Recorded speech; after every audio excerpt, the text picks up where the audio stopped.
পারস্য উপসাগরে গোরুক ও কেশুম দ্বীপে ইরানের প্রতিরক্ষা বাহিনীর রাডার স্টেশনে মার্কিন বাহিনীর বোমাবর্ষণের কয়েক ঘণ্টার মধ্যে কুয়েত ও বাহরাইনের মার্কিন ঘাঁটি লক্ষ্য করে ক্ষেপণাস্ত্র ছুড়েছে আইআরজিসি। ইরানি সংবাদ মাধ্যম তাসনিম নিউজ এবং যুক্তরাষ্ট্রের প্রতিরক্ষা বাহিনীর কেন্দ্রীয় কমান্ড সেন্টকম পৃথকভাবে এই তথ্য নিশ্চিত করেছে।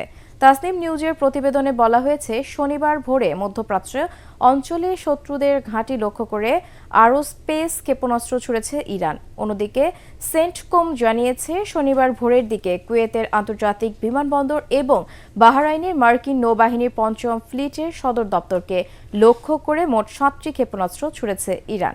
প্রত্যেকটিকে লক্ষ্যবস্তুতে আঘাত হানার আগেই তা ধ্বংস করা হয়েছে। এর আগে হরমুজ প্রণালীর দিকে ধেয়ে আসা ইরানের 4টি ওয়ান ওয়ে অ্যাটাক ড্রোন ভূপাতিত করে সেন্টকম।